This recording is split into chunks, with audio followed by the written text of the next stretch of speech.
चलिए आइए देखते हैं हमारा question number 5, distinction between cost accounting and financial accounting. Cost accounting और फाइनेंशियल अकाउंटिंग के बीच क्या डिफरेंसेस होते हैं, आइए देख लेते हैं। Financial accounting differs from cost accounting in the following respect.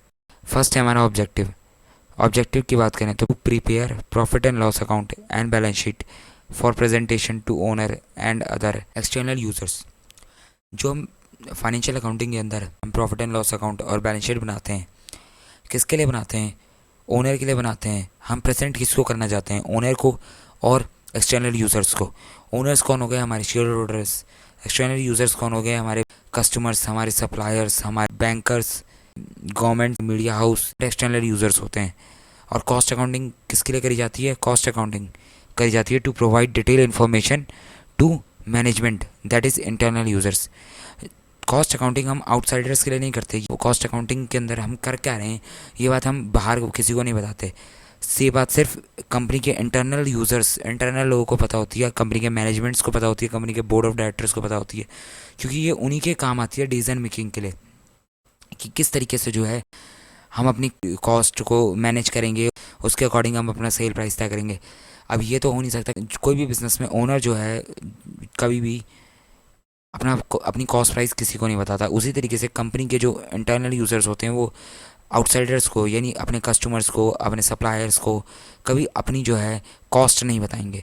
तो कॉस्ट अकाउंटिंग सिर्फ किसके काम आती है? इंटरनल यूज़र्स के लिए। इसलिए कॉस्ट अकाउंटिंग इन्फॉर्मेशन प्रोवाइड करती है हमारे मैनेजमेंट को। Cost and profit analysis shows overall profit and loss of the entire organisation. Financial accounting के अंदर हम प्रॉफिट एंड लॉस कैसे निकालते हैं? P&L अकाउंट के थ्रू। तो इसमें जो है हमें इस बात से फ़र्क नहीं पड़ता कि हमारे कितने डिपार्टमेंट हैं।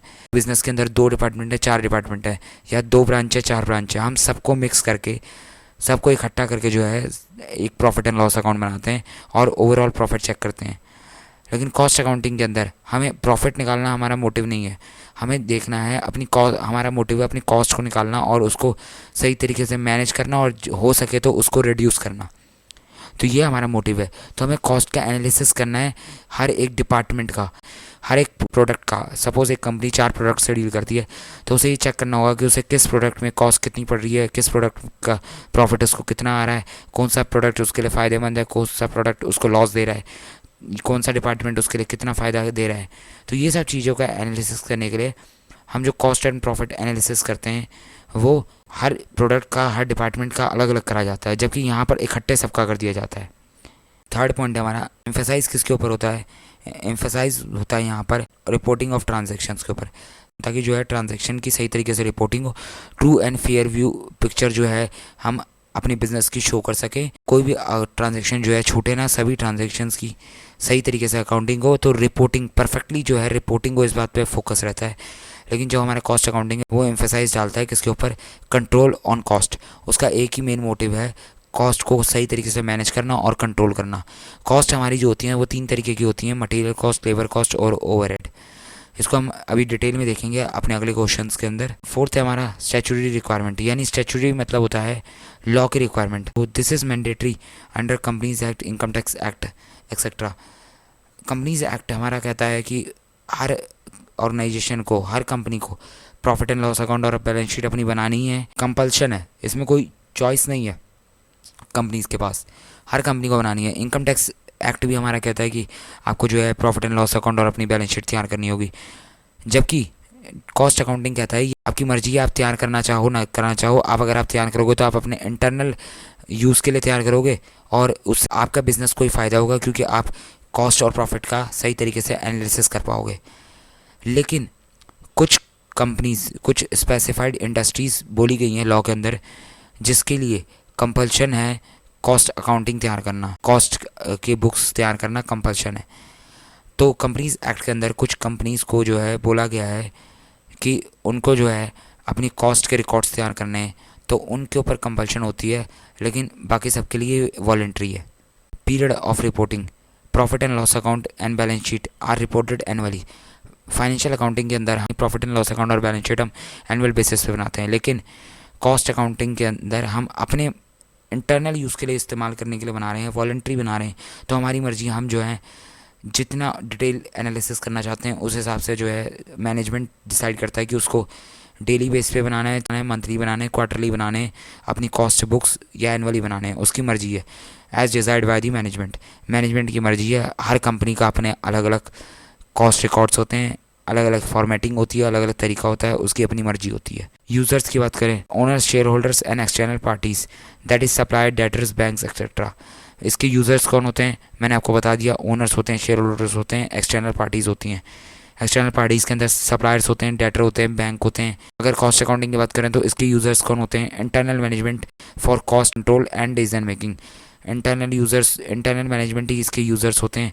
क्यों होते हैं, क्योंकि उनको कॉस्ट कंट्रोल और डिसीजन मेकिंग करनी है कॉस्ट रिकॉर्ड्स से, तो इसके लिए उनके काम आता है। Recording of data, it records historical data. Financial accounting के अंदर वो ट्रांजैक्शन रिकॉर्ड होती हैं जो हो चुकी हैं, ईयर एंड पे पूरे साल ट्रांजैक्शन हो गई, उसके ईयर एंड पे उसकी अकाउंटिंग होती है। लेकिन अगर हम बात करें कॉस्ट अकाउंटिंग के अंदर, तो ये पास्ट, प्रेजेंट और फ्यूचर तीनों डाटा को रिकॉर्ड करता है। पास्ट को रिकॉर्ड करता है, पास्ट को एक बेस बनाता है कि उसके बेसिस पे तय करते हैं कि अपनी हमारी प्रेजेंट कॉस्ट कितनी होगी और आने वाले फ्यूचर में हमारी कॉस्ट इससे ज़्यादा या इससे कम नहीं होनी चाहिए, ये डिसाइड करता है। तो पास्ट, प्रेजेंट और फ्यूचर तीनों का एनालिसिस करता है हमारा कॉस्ट अकाउंटिंग। सपोज़ मैं आपको एक एग्जांपल देता हूँ। एक ऑर्गेनाइजेशन है जो प्लास्टिक प्रोडक्ट्स बनाती है। एक कस्टमर आया, उसने जो है उस ऑर्गेनाइजेशन के मैनेजर के पास आया और मैनेजर को आके कहा कि मुझे जो है बकेट चाहिए और वो बल्क में चाहिए, 50,000 बकेट्स चाहिए। मुझे एक बकेट कितने का पड़ेगा? अब एक बात बताओ, कंपनी का जो मैनेजर होगा वो ये तो नहीं कहेगा अपने कस्टमर को कि ત્યાં सामान बनने दो, तैयार होने दो, उसके बाद हम अपनी कॉस्ट का कैलकुलेट करेंगे और फिर हम अपना रेट बताएंगे कि हमें पर यूनिट कितने का पड़ा। ऐसा तो नहीं कर सकता। उसको प्रेडिक्शन करनी होगी, उसको पहले से पता होगा कि इतना जो है मटेरियल लगता है, लेबर लगता है, एक्सपेंस लगता है और इतनी हमारी कॉस्ट लगती है, उसके बेस पे हमारी इतना प्रॉफिट जोड़कर इतनी सेल प्राइस होता है हमारा। तो पहले ही एडवांस में बताएगा। प्रोडक्ट अभी मैन्युफैक्चर भी नहीं हुआ है लेकिन उससे पहले एडवांस में वो बता रहा है कि पर यूनिट आपको इतनी कॉस्ट पड़ेगी। तो ये उसने डिसाइड कैसे किया? ये उसने जो है फ्यूचर डाटा का एनालिसिस किया हुआ है। उसको मालूम है कि फ्यूचर में हमारी कॉस्ट मैक्सिमम इतनी जाएगी। सपोज़ कस्टमर ने बोला कि मुझे बकेट जो है नेक्स्ट मंथ चाहिए, तो वो ये उसे पहले से पता होगा कि नेक्स्ट मंथ जो है लगभग इतनी इन्फ्लेशन आएगी और इतनी चीज़ें सब टोटल उसने करके रखा होगा। ये तो नहीं हो सकता कि पहले मैन्युफैक्चरिंग होगी उसके बाद आपको डिसाइड होगा। तो हम फ्यूचर की चीज़ों का भी एनालिसिस पहले ही कर दे रहे हैं। और किसके बेस पे कर रहे हैं? अपने पास्ट रिकॉर्ड्स को देखकर। तो हम प्रेजेंट में एनालिसिस कर रहे हैं पास्ट रिकॉर्ड को देख के अपने फ्यूचर ट्रांजैक्शंस का। तो कॉस्ट अकाउंटिंग के अंदर हमारे पास्ट, प्रेजेंट और फ्यूचर तीनों डाटा की रिकॉर्डिंग होती है और तीनों डाटा के एनालिसिस होता है।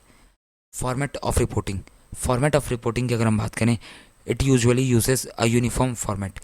लॉ ने पहले से बता रखा है, कंपनीज एक्ट, अकाउंटिंग स्टैंडर्ड्स, इन सब ने आपको पहले से बता रखा है कि आपकी पीएनएल अकाउंट और बैलेंस शीट की फॉर्मेटिंग क्या होगी। लेकिन अगर हम बात करें कॉस्ट अकाउंटिंग की, तो कॉस्ट अकाउंटिंग के अंदर जो है as per the need of the management different formats are used. अलग अलग फॉर्मेट्स जो है यूज़ करे जा सकते हैं, उसमें कोई दिक्कत की बात नहीं है। जैसे आपके कंपनी की रिक्वायरमेंट है, किसी को दिखाना तो है नहीं बाहर वालों को, तो जैसी आपकी कंपनी की रिक्वायरमेंट है आप अपने हिसाब से देख लो और अपने यूज़ के लिए जो है अपने हिसाब से अपने फॉर्मेट से रिकॉर्डिंग कर लो। तो हम देखते हैं अब अपना 6th क्वेश्चन।